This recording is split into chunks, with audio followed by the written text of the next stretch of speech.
David, first defeat of the season, so clearly not the result you were looking for. What was your initial assessment? Yeah, not only the result, as well the first half performance was below par. We were miles off, to be fair, not focused, not concentrate, not on the energy level which we were in the past. This then was the reason why we were not able to compete for the second balls and for the battle.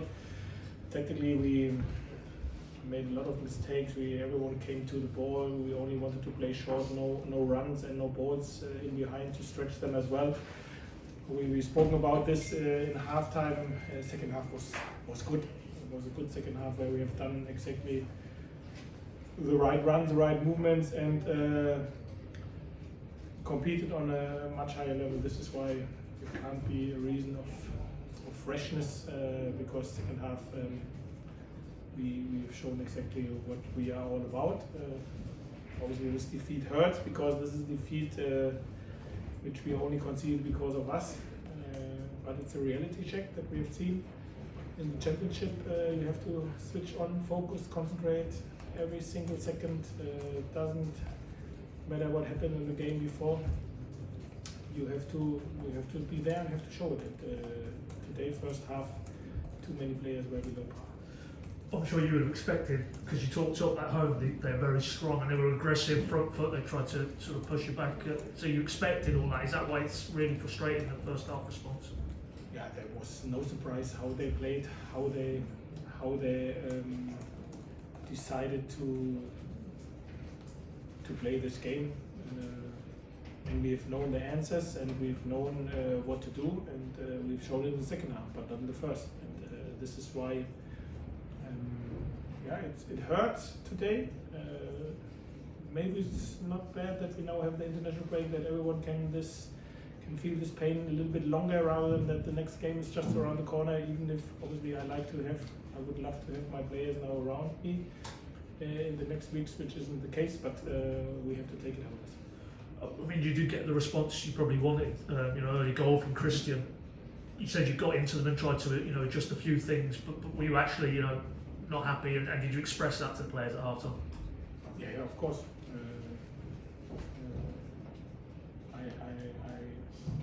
I said to them, and they have known after the halftime that this was not what I expect. This is not our standard, where we often spoke about. These are not the demands which we have on each other. But we have spoken about the tactical things as well. And as I said, the second half was good. They have shown exactly what you have to do against Rotherham to be successful. But too late.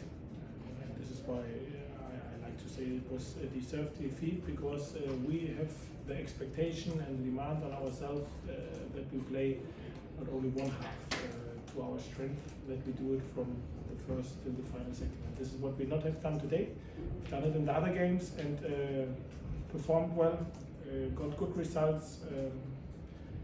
It was a good start, but it doesn't feel like a good start today, to be fair. And now we have the international break, and afterwards we have two great home games against Stoke and Leicester.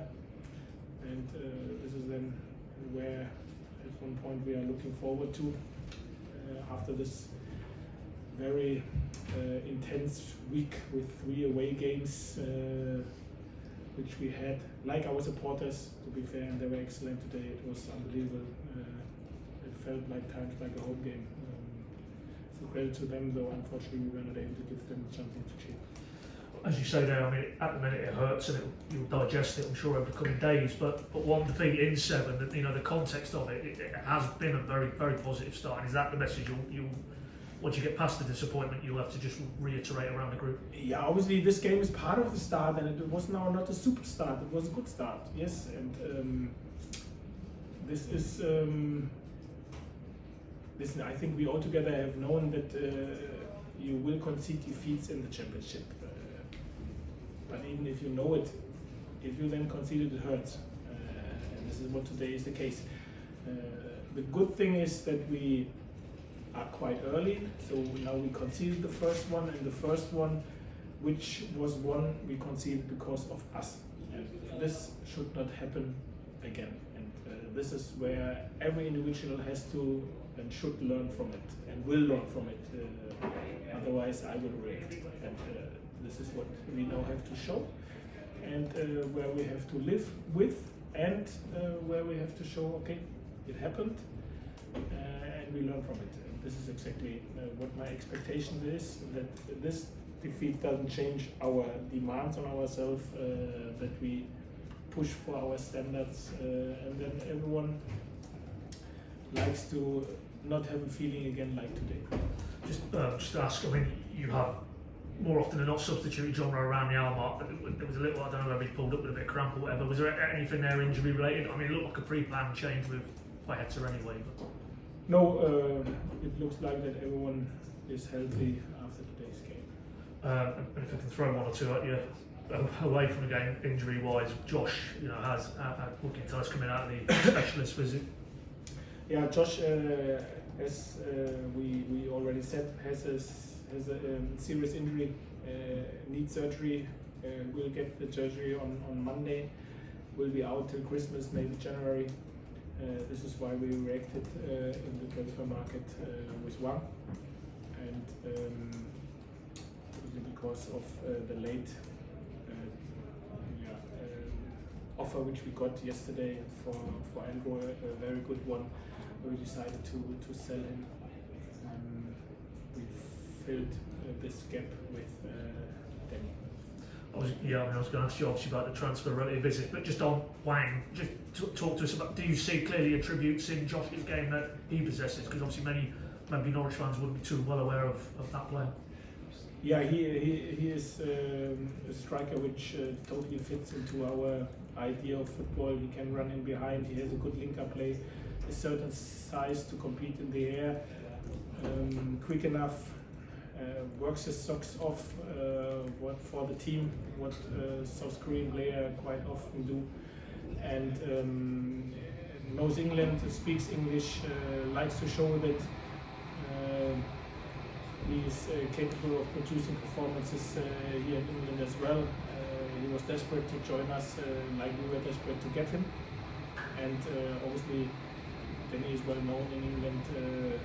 Stuart and Glenn know him very well from Wolverhampton, so he's a top pro, a super character.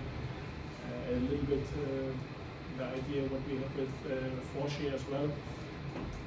Someone who will challenge our other centre backs for sure, and who was as well desperate to join us. So I'm very happy that we have now these two guys in our group. Both are healthy, both are fit, both were involved in pre-season, in the games as well, mostly only on the bench. Danny played in the cup for 90 minutes. So this means they can immediately join us, apart from one who obviously is with South Korea, his national team away. And the other guys like Wagner, Ornell and Forshy will train now the next 2 weeks. Forshy played 45 minutes today for the second team after his first week of team training with 20 minutes in the cup, 45 today. Then he has a further 2 weeks. I expect some further game in the under 21 as well, and then he finished his pre-season of 3-4 weeks team training, and then he can be in the contention for us for the squad. And obviously the other guys like Wagner will need a proper pre-season of team training and some games with the under 21 as well. And Lungi, I hope that he will be back at the end of the international break in training. Yeah, two more of a game. I mean, with Wang, you know, initially maybe you felt with Josh, when you're not quite sure how long he's going to be out, you've got the options within the group, but was it the length of time once you had that confirmed and you knew you were going to be without him? You talked last season, I remember, about you like to work with 3 strikers. So did that tilt it towards we probably need to go and do something in the window? Yeah, 4 months is quite a long time, isn't it? I don't know exactly how many games we will have in this period, but and obviously as the option popped up, I was immediately keen to do this if we were able to do it from the financial point of view. Just final one, I mean, as you say there, Andrew, it felt like it accelerated quite late with Nottingham Forest, but it clearly just got to a figure. You had a valuation as you do on every player, I'm sure, and they hit the number. That's what it boiled down to. Yeah, this was a very, very good offer, to be fair, and obviously Andrew as well, to get the chance to move into the Premier League, was keen on it, and I said this beforehand, if something like this happens, we will always decide in the best interest for the football club, from a financial point of view, but as well from the sports point of view. And with Danny, the guy who comes in for him, I'm pretty relaxed on the centre back position, which with the centre backs which we have. Thank you. Thank you. Cheers.